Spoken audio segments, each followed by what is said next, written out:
تمام قسم کی حمد و ثنا اللہ وحدہ لا شریک کے لیے ہے، جس نے اکیلے ساری کائنات کو 6 دنوں میں پیدا فرمایا اور عرش پر مستوی ہوا۔ اللہ کا عرش پر مستوی ہونا اس کی تمام صفات اور کیفیت کی طرح اس کے شان کے مطابق ہے۔ اللہ کا علم کائنات کی ہر چیز کو اپنے احاطے میں لیے ہوئے ہے اور اللہ کی مدد اپنے بندوں سے بالکل قریب ہے۔ بے انتہا درود اور سلام اللہ کے تمام رسولوں اور نبیوں پر، جنہوں نے اللہ رب العالمین کے پیغام کو من وعن پوری امانت داری کے ساتھ اپنی اپنی قوموں تک پہنچا دیا ہے۔ خصوصاً ہمارے نبی ختم النبیین والمرسلین محمد رسول اللہ صلی اللہ علیہ وسلم پر، جن کی سچی اور کامل اتباع کے اندر ہماری دنیا اور آخرت کی کامیابی منحصر ہے۔ محترم حاضرین، اسلامی ماں اور بہنوں، خطبہ مسنونہ کے بعد سورہ حجرات کی ایک آیت پڑھی گئی ہے، پھر نبی کریم صلی اللہ علیہ وسلم کا ایک فرمان پڑھا گیا۔ قبل اس کے کہ اس آیت کے بارے میں اور اس حدیث کے بارے میں کچھ باتیں بیان کی جائے، اس کا معنی اور مفہوم بیان کیا جائے، ہمیں عمر فاروق رضی اللہ عنہ جو اکثر دعا کیا کرتے تھے وہ دعا ہمیں کرنا ہے۔ اللہم ارنا الحق حقا، اے اللہ ہمیں حق کو حق سمجھا، وارزقنا اتباعہ، اور ہمیں اس کو فالو کرنے کی، اس کی اتباع کرنے کی ہمیں توفیق دے۔ وارنا الباطل باطلا، اور باطل کو باطل سمجھنے والا بنا، وارزقنا اجتنابہ، اور اس سے ہمیں بچنے والا بنا۔ ہم ہمیشہ یہ دعا کرتے رہیں۔ اور آج کے اس خطبے کے اندر غیبت سے متعلق کچھ اہم باتیں انشاءاللہ ہم سنیں گے۔ اللہ سے دعا ہے کہ اللہ تبارک و تعالی ہم تمام لوگوں کو کتاب و سنت کے مطابق عمل کی توفیق عطا فرما، اور ہمیں جو کچھ نصیحتیں کی جاتی ہیں اسے بغیر کسی کم و بیش ہمیں اسی طریقے سے عمل کی توفیق عطا فرما جس طریقے سے کتاب و سنت کے اندر موجود ہے۔ آمین رب العالمین۔ محترم حاضرین، خطبہ جمعہ کا مقصد ہی یہ ہوتا ہے کہ لوگوں کے اندر جو غلطیاں پائی جاتی ہیں ان غلطیوں کی اصلاح کی جائے، اور اگر ان غلطیوں کو جانتے ہوئے اگر کوئی خطیب، اگر کوئی امام ان کو نصیحت نہ کرے تو پھر گویا کہ وہ امام اپنا حق ادا نہیں کرتے۔ لیکن الحمدللہ جہاں تک ہمارا علم ہے، جہاں تک ہم دیکھتے ہیں کہ اکثر علماء کرام ہماری مساجد سے الحمدللہ عوام کے اندر جو غلطیاں پائی جاتی ہیں بلا جھجک اور بغیر کسی کے رعب اور دبدبے کے، بغیر کسی کے خوف کے، بلا خطر اس کو بیان کرتے ہیں۔ انہیں میں سے آج کا ایک خطبہ بھی ہے۔ آج کے اس خطبے میں معاشرے کے اندر، خصوصاً ہم لوگوں کے اندر جو برائی پائی جا رہی ہے، چاہے وہ ہم اہل توحید ہوں، سلفی حضرات ہوں، یا دیگر لوگ ہوں، دیگر کلمہ پڑھنے والے لوگ ہوں، سبھی کے اندر یہ برائی عام ہو چکی ہے، اور خصوصیت کے ساتھ چند دنوں سے، بلکہ اس مہینے کی ابتدا سے یہ بیماری اور بہت زیادہ عروج پر آ چکی ہے۔ اور ایسے میں دیکھا یہ جا رہا ہے کہ ایک دوسرے پر الزام تراشی، ایک دوسرے پر بہتان لگانا یہ بہت عام ہو چکا ہے۔ کوئی سن رہے ہیں، کسی کو سنا رہے ہیں، کوئی ویڈیو بنا رہے ہیں، کسی اور کو شیئر کر رہے ہیں۔ اس طریقے سے معاشرے کے اندر اور ہمارے ماحول کے اندر، حیدرآباد کے ماحول کے اندر یہ بیماری، ایک دوسرے پر الزام لگانے کی بیماری، ایک دوسرے کے اوپر بہتان تراشی اور ایک دوسرے کی غیبت، یہ بہت بڑھ چکی ہے۔ تو غیبت کے بارے میں ہمیں جاننا چاہیے۔ غیبت یہ ایسی گھناؤنی اور بری حرکت ہے، یہ ایسا بڑا گناہ ہے کہ جس کو اللہ رب العالمین نے بہت ہی مکروہ اور گھناؤنے اعمال میں سے قرار دیا۔ اللہ رب العالمین نے سورہ حجرات کی جو آیت پڑھی گئی اس میں فرمایا یا ایھا الذین آمنوا اجتنبوا، اے وہ لوگوں جو ایمان لے آئے ہو۔ اس آیت کی تفسیر میں یاد رکھیں، جیسا کہ صحابہ میں سے عبداللہ بن مسعود رضی اللہ عنہ یا کوئی اور صحابی فرماتے ہیں کہ جہاں پر اللہ رب العالمین ایمان والوں سے یہ کہتا ہے یا ایھا الذین آمنوا، اے وہ لوگوں جو ایمان لائے ہو، تو وہاں پر ایمان والے لوگوں کو وہ نصیحت سننے کے لیے بالکل اپنے کانوں کو لگا دینا چاہیے، بڑی ہی توجہ کے ساتھ اس کو سننا چاہیے۔ اس آیت میں بھی اللہ رب العالمین نے ایمان والے لوگوں سے کہا اجتنبوا کثیرا من الظن، بہت زیادہ بدگمانی سے بچو۔ یہاں پر یہ نہ سمجھے کوئی بھی کہ بہت زیادہ بدگمانی کرنے سے رکنے کا حکم دیا گیا، تھوڑی بدگمانی کر سکتے ہیں، ایسا کچھ لوگ جو لفظی ترجمہ اس کو دیکھ کر کے سمجھتے ہیں، لیکن یاد رکھیں چاہے بدگمانی تھوڑی ہو یا زیادہ، اسلام میں یہ منع ہے، حرام ہے، اور یہ کبیرہ گناہوں میں سے ہے۔ اللہ رب العالمین نے فرمایا یا ایھا الذین آمنوا اجتنبوا کثیرا من الظن، اے وہ لوگوں جو ایمان لائے ہو بہت زیادہ بدگمانی سے بچو، ان بعض الظن اثم، کیونکہ بعض گمان گناہ ہوتے ہیں۔ پھر اللہ نے ایک اور حکم دیا وَلَا تَجَسَّسُوا، آپس میں ایک دوسرے کی جاسوسی نہ کرو، ایک دوسرے کے ٹوہ میں لگے ہوئے نہ رہو۔ وَلَا تَجَسَّسُوا وَلَا يَغْتَبْ بَعْضُكُمْ بَعْضًا، اور ایک دوسرے کی غیبت نہ کرو۔ پھر اللہ رب العالمین نے یہ جو احکامات دیے، بدگمانی سے بچنے کا حکم، ٹوہ میں یعنی جاسوسی نہ کرنے کا حکم، اور غیبت سے بچنے کا حکم، لیکن غیبت کی برائی کو اور اس کی کراہیت کو اور اس کی قباحت کو اللہ رب العالمین نے بیان فرمایا ایحب احدکم، کیا تم میں کا کوئی شخص یہ بات پسند کرتا ہے ان یاکل، کہ وہ کھائے، کیا کھانا پسند کرتا ہے، لحم اخی، اپنے بھائی کا گوشت۔ ایک تو یہ ہے کہ انسان اپنے بھائی کا گوشت کھا رہا ہے، یہ سب سے گھناؤنا اور کریہ اور قبیح عمل ہے، انسان ہرگز اس کو پسند نہیں کر سکتا اور پسند نہیں کرتا ہے۔ اللہ رب العالمین نے یہاں پر وہی فرمایا ایحب احدکم، کیا تم میں کا کوئی شخص یہ بات پسند کرتا ہے ان یاکل لحم اخی، کہ وہ اپنے بھائی کا گوشت کھائے، اور وہ بھائی بھی کیسا ہے، میتا، مر چکا ہے، اپنے مردہ بھائی کا گوشت کھانا پسند کرتے ہو، تو کتنی کراہیت والا عمل ہے۔ تو گویا اپنے بھائی کی کسی مسلمان کی غیبت کرنا یہ اتنا گھناؤنا اور کراہیت والا عمل ہے کہ اللہ رب العالمین نے اس کے بارے میں فرمایا کہ کیا تم اپنے مردہ بھائی کا گوشت کھانا پسند کرتے ہو؟ پھر اللہ نے خود نتیجہ بیان فرما دیا فَكَرِهْتُمُوهُ، تمہیں کراہیت ہوتی ہے، تم اس کو ناپسند کرتے ہو۔ تو گویا کسی مسلمان کی غیبت کرنا، کسی کی غیبت کرنا، یہ گویا اس کے مردہ گوشت کو کھانے کے جیسا ہے۔ فَكَرِهْتُمُوهُ، پھر اللہ نے فرمایا کہ وَاتَّقُوا اللَّهَ، اللہ سے ڈرتے رہو اور اللہ کی بارگاہ میں توبہ کرو، یقیناً اللہ رب العالمین توبہ کو قبول کرنے والا اور بڑا ہی رحم کرنے والا ہے۔ اس آیت میں اللہ رب العالمین نے تمام ایمان والے لوگوں کو 3 باتوں کا حکم دیا، بدگمانی سے بچنے کا حکم دیا، اور جاسوسی نہ کرنے کا حکم دیا، ایمان والوں کی جاسوسی سے بچنے کا حکم دیا، اور اسی طریقے سے غیبت سے بچنے کا حکم دیا۔ یہ 3 ایسے عمل ہیں جو اس آیت میں بیان کیے گئے ہیں کہ اگر ان اعمال پر ہم عمل کر لیں، ان برائیوں سے بچ جائیں، ان گناہوں سے بچ جائیں، تو یقیناً مسلم معاشرے میں جو انتشار ہم کو نظر آتا ہے، ایک مسلمان دوسرے مسلمان سے جو نفرت کرتا ہے، یقیناً وہ نفرتیں ختم ہو جائیں گی۔ حسن ظن، ایمان والے کے بارے میں اچھا سوچنا، اس کے بارے میں اچھا خیال رکھنا، یہ آج ہم میں سے اکثر لوگوں کے اندر سے مفقود ہو چکا ہے۔ اکثر لوگ ایسا نہیں کرتے، بلکہ کبھی کوئی اندیشہ مل جاتا ہے فوراً اس کے بارے میں بدگمانی۔ حالانکہ حدیث کا حکم کیا ہے، ظنوا بالمؤمنین خیرا، ایمان والوں کے بارے میں، مومنین کے بارے میں بھلا سوچو، اچھا سوچنے کا حکم ہے۔ اس کی ایک مثال میں آپ کو دیتا ہوں۔ نبی کریم صلی اللہ علیہ وسلم کی وفات کے بعد حضرت عثمان غنی رضی اللہ عنہ کسی فکر میں بہت زیادہ مشغول ہیں، بہت زیادہ کسی فکر میں ہیں، اور وہاں سے عمر فاروق رضی اللہ عنہ کا گزر ہوا اور انہوں نے حضرت عثمان رضی اللہ عنہ کو سلام کیا، لیکن عثمان رضی اللہ عنہ چونکہ ایک گہری فکر میں تھے، اس لیے عمر رضی اللہ عنہ کے سلام کو وہ نہیں سن پائے اور اس کا جواب بھی انہوں نے نہیں دیا۔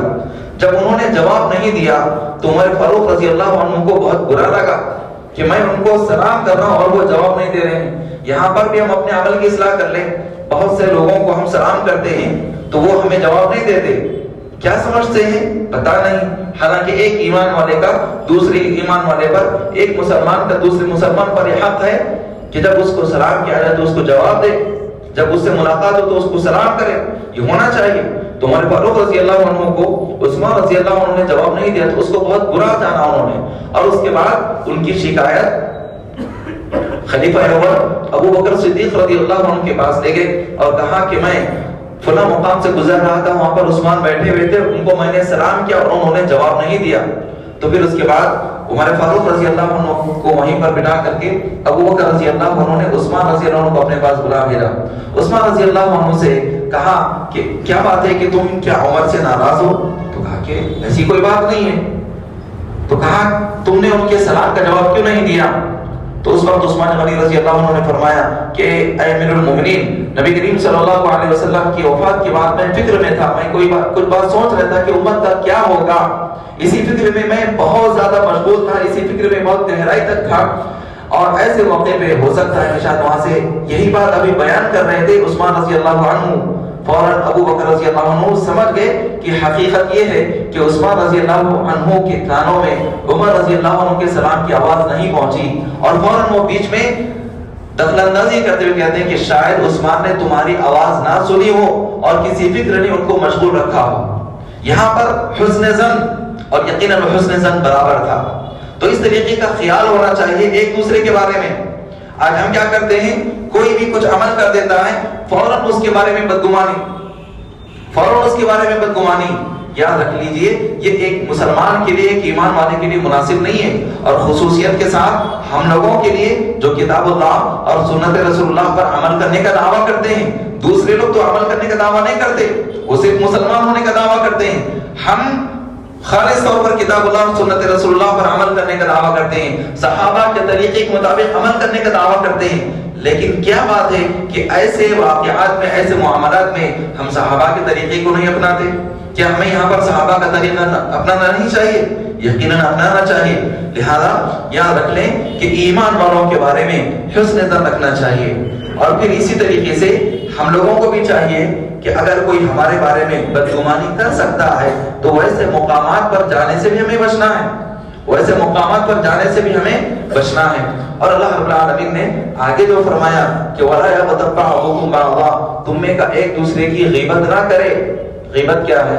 رسول اکرم صلی اللہ علیہ وسلم نے حدیث میں اس کا معنی اور مفہوم بیان فرمایا. وہ کیا معنی اور مفہوم ہے؟ آپ صلی اللہ علیہ وسلم نے صحابہ سے پوچھا اتدرون ما الغیبہ، کیا تم جانتے ہو کہ غیبت کیا ہے؟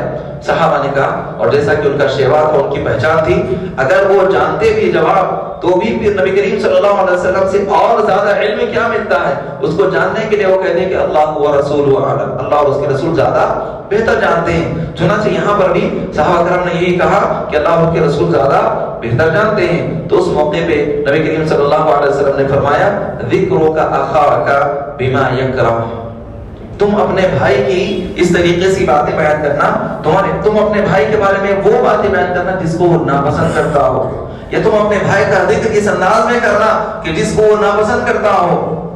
تو صحابہ میں سے کسی نے کہا انکان فی اللہ رسول، اگر جو بات ہم بیان کر رہے ہیں وہ اس کے اندر ہے تو کیا یہ بھی غیبت ہے؟ تو نبی کریم صلی اللہ علیہ وسلم نے فرمایا کہ ہاں یہی تو غیبت ہے. یعنی ہم اپنے بھائی کی برائیاں بیان کر رہے ہیں، وہ برائی اس کے اندر ہے، وہ خامی اس کے اندر ہے، اور اس کے پیٹھ پیچھے ہم وہ بیان کر رہے ہیں تو وہ غیبت ہے. اور پھر وَإِن لَمْ يَكُنْ فِي فَقَدْ بَهَتَّ، اور اگر وہ بات اس کے اندر نہیں ہے جو تم اس کے بارے میں بیان کر رہے ہو کہ فلاں شخص ایسا ہے، فلاں نے ایسے کیا، فلاں نے یہ کیا، فلاں کی عادت تو یہ ہے، اگر وہ بات بیان کر رہے اور حقیقت میں وہ اس کے اندر نہیں ہے تو نبی کریم صلی اللہ علیہ وسلم نے فرمایا کہ فَقَدْ بَهَتَّ، تم نے اس پر بہتان لگا دیا. اور بہتان کی سزا کیا ہے اسلام کے اندر؟ بہتان کی سزا اسلام کے اندر کہ 80 کوڑے اس کو مارے جانے چاہیے. اتنا سخت گناہ ہے اور ہم اس کو بہت آسانی سے لے لیتے ہیں. اور کسی کی غیبت کرنا یہ اتنا برا اور گھناؤنا عمل ہے کہ جب نبی کریم صلی اللہ علیہ وسلم کی بعض ازواج مطہرات میں سے کسی ایک کے بارے میں یہ کہا گیا کہ وہ ابھی آپ کی جو زوجہ آئی تھی جن کا قد کم ہے، یہ الفاظ ابھی ختم نہیں ہوئے تھے، نبی کریم صلی اللہ علیہ وسلم نے فرمایا کہ تم نے ایسا جملہ کہا کہ اگر اس جملے کو سمندروں کے اندر ملا دیا جائے تو سارے سمندروں کا پانی کڑوا ہو جائے. اتنا زہریلا جملہ ہوتا ہے کسی کی غیبت کرنا، کسی کی برائی کرنا اور کسی کو برے انداز میں ذکر کرنا. یہ تو عام انسانوں کے بارے میں، عام ایمان والوں کے بارے میں ہے.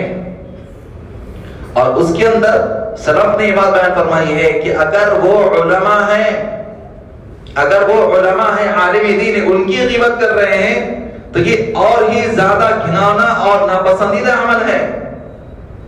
اور آج یہی ہو رہا ہے. آج یہی ہو رہا ہے، لہذا اس سے بچنا چاہیے۔ اور جو واقعہ ہوا اس کے بعد آپ دیکھ لیں، ایسے معلوم ہوتا ہے کہ ہر ایک انسان یہاں پر جج بنا ہوا ہے اور ہر ایک انسان یہاں پر انصاف کرنے والا بنا ہوا ہے۔ ہر ایک کو ساری باتیں سنائی جا رہی، ہر ایک کے سامنے وہ شیخ نے ایسے کہا، اس عورت نے ایسے کہا، اس عورت کی یہ طبیعت ہے، وہ یہ ساری باتیں بیان کر رہے ہیں۔ یاد رکھ لیجیے یہ دونوں بھی غلطیاں ہیں، یہ دونوں بھی غلطیاں ہیں۔ کیوں؟ کیونکہ من حسن اسلام المرء ترکہ ما لا یعنی، ایک بہترین مسلمان کے لیے، ایک اچھے مسلمان کی پہچان یہ ہے کہ وہ ان باتوں سے دور رہے جس کا اس سے کوئی تعلق نہیں، جس کا اس سے کوئی تعلق نہیں۔ اب جو واقعہ ہوا اس کے بعد سے آپ دیکھ لیں، کتاب اللہ کی بات بیان کرنے سے، رسول اکرم صلی اللہ علیہ وسلم کی احادیث بیان کرنے سے ہمیں کس قدر پریشانی ہو رہی ہے۔ سارے لوگوں کے ذہنوں پر یہی ہے، سارے لوگوں کی زبانوں پر یہی الفاظ، جس گروپ میں دیکھیں یہی باتیں، جہاں پر دیکھیں سوشل میڈیا پر یہی باتیں، اور یہ دن بدن بڑھتے جا رہی ہے باتیں۔ وہ پرانا شوہر تھا، وہ یہ بات بیان کر رہی ہے، یہ تھا وہ، ساری باتیں یہی۔ حالانکہ سمجھداری کیا ہے کہ اگر اس عورت کی غلطی ہے تو یقیناً جو انصاف کرنے والے لوگ ہیں ان کے سامنے جا کر کے وہ بات بیان کی جائے، اور جو علماء کے بارے میں جو حسن ظن رکھتے ہیں یقیناً وہ ان لوگوں کے سامنے بیان کریں جو اس کا انصاف کرنے والے لوگ ہیں۔ لیکن یہ بات بڑھا کر کے دونوں جانب سے بھی باتیں بڑھائی جا رہی ہیں، جو بالکل غلط ہے، جو بالکل غلط ہے۔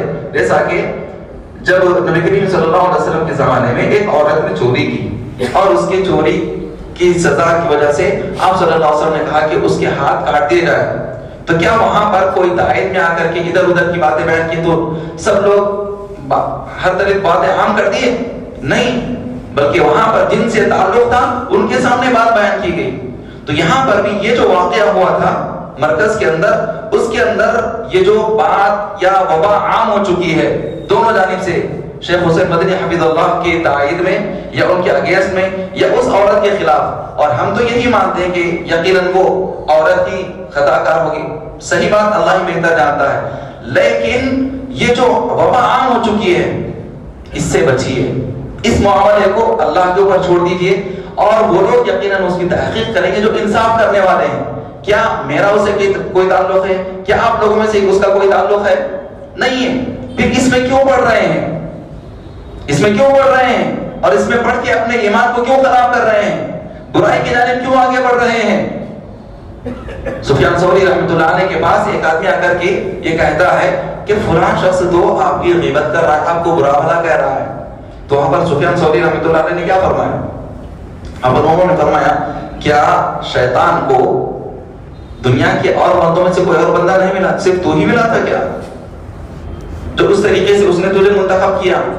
تو وہ سمجھ گیا کہ ہاں میں جو غیبت کر رہا ہوں یہ شیطانی عمل ہے، فوراً وہ شرمندہ ہو گیا، اور اس کے بعد وہ آئندہ کبھی کسی دوسرے کی غیبت کرنے سے رکا رہا۔ اور وہیں پر سفیان ثوری رحمۃ اللہ علیہ اس آدمی کے پاس جاتے ہیں جس نے ان کی برائی بیان کرنے کی بات بیان کی تھی، اس آدمی کے پاس جاتے ہیں جس نے ان کی برائی کی تھی، وہاں پر جا کر کے اس کو تحفے تحائف وغیرہ دیتے ہیں، اور پھر وہ پریشان ہوتا ہے کہ آخر کیا بات ہے، آپ مجھے کس بنیاد پر تحفے دے رہے ہیں؟ تو کہتے ہیں کہ تم نے میری نیکیوں میں اضافہ کر دیا، تم نے میری نیکیوں میں اضافہ کر دیا۔ تو وہ پریشان، وہ کیسے؟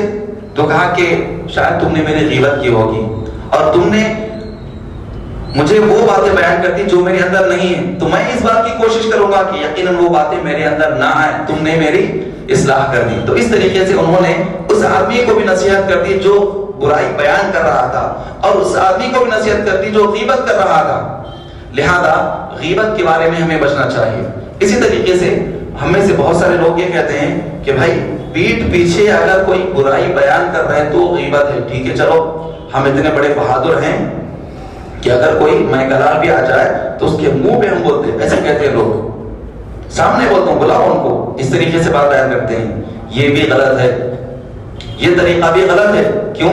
اللہ رب العالمین نے فرمایا وَيْلٌ لِكُلِّ هُمَزَةٍ لُمَزَةٍ، ہلاکت ہے، بربادی ہے ہر اس شخص کے لیے جو لمز کرتا ہے اور ہمزہ کرتا ہے۔ یہ لمزہ کیا ہے اور ہمزہ کیا ہے؟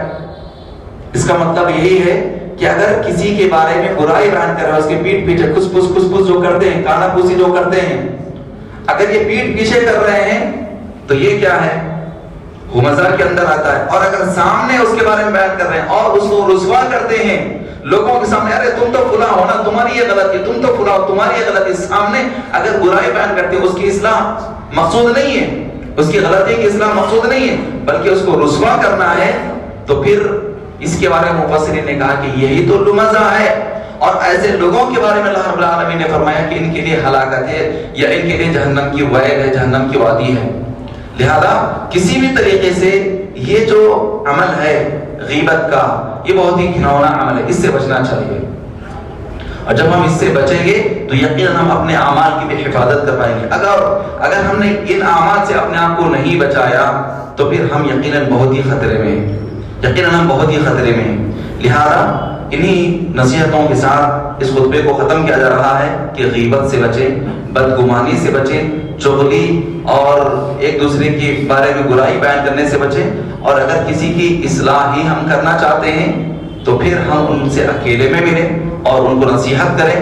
اور جب کوئی ایسی بات ہوتی ہے جس کا تعلق تمام لوگوں سے ہوتا ہے، وہ غلطی سب لوگوں کے اندر ہے، تب ایسی صورت میں وہ نام لے کر کے بیان نہ کرے، بلکہ اس طریقے سے بیان کیا جائے جیسا کہ نبی کریم صلی اللہ علیہ وسلم نے بعض صحابہ کی غلطیوں کو سنا، بعض صحابہ کی کچھ افکار آپ نے سنے، جن میں سے کسی ایک صحابے نے یہ کہا تھا کہ میں ہمیشہ روزے سے رہوں گا، جن میں سے ایک صحابے نے یہ کہا کہ میں ہمیشہ رات بھر عبادت کرتا رہوں گا، جن میں سے ایک صحابی نے یہ کہا کہ میں کبھی نکاح نہیں کروں گا، کیونکہ نکاح کریں گے تو پھر بیوی بچوں کے مسائل میں شاید میں عبادت صحیح طریقے سے نہیں کر پاؤں گا. جب ان تینوں صحابہ نے یہ باتیں بیان کی، اور وہ صحابہ کے نام نبی کریم صلی اللہ علیہ وسلم کو معلوم تھے، لیکن نبی کریم صلی اللہ علیہ وسلم اس وقت ممبر پر آ کر کے لوگوں کو جمع کر کے کیا فرماتے ہیں؟ کیا ان صحابہ کے نام لیتے ہیں؟ نہیں، بلکہ ان صحابہ کا نام لیے بغیر نبی کریم صلی اللہ علیہ وسلم فرماتے ہیں ما بال اقوام، لوگوں کو کیا ہو گیا ہے. یہ ہے نبی کریم صلی اللہ علیہ وسلم جو لوگوں کی اصلاح کیا کرتے تھے، صحابہ کی اصلاح کیا کرتے تھے. ما بال اقوام، لوگوں کو کیا ہو گیا ہے، یقولون کذا و کذا، کہ فلاں کو یہ بات کرے، فلاں کو یہ بات کہہ رہے ہیں.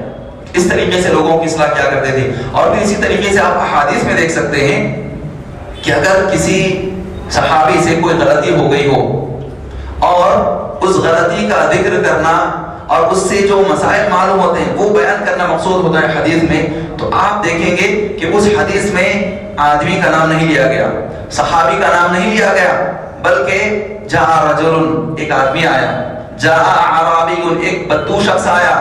ایسے الفاظ استعمال کرتے ہیں. کیا وہ راوی کو وہ صحابی کا نام نہیں معلوم تھا؟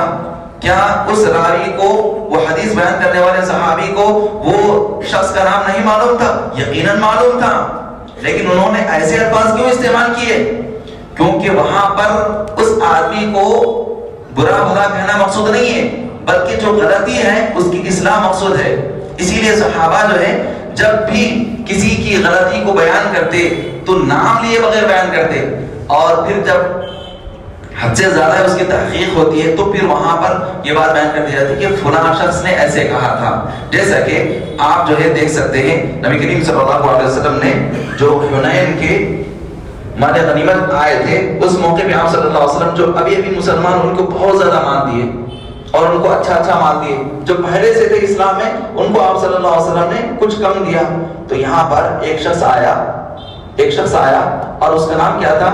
حدیث میں اس کا نام بیان کیا گیا. کیوں؟ کیونکہ اس کی فکر بھی خراب تھی اور اس کی برائی کے بارے میں، اس کے خاندان کے بارے میں نبی کریم صلی اللہ علیہ وسلم نے فرمایا تھا. اس لیے صحابہ نے اس کا نام لیا اور پھر کہا کہ جاء ذو الخویصرہ آیا. نام لیا گیا اس کے قبیلے کا نام بیان کیا گیا، کیونکہ خوارج اسی کے نسل سے ہونے والے ہیں، آپ صلی اللہ علیہ وسلم نے بیان فرما دیا تھا. تو یہاں پر یاد رکھ لیں کہ اگر کسی کی کوئی غلطی ہوتی ہے اور وہ غلطی ایک آدمی کے اندر نہیں بلکہ کئی لوگوں سے ہو سکتی ہے، تب ایسی صورت میں اس کی اصلاح کا طریقہ کیا ہے؟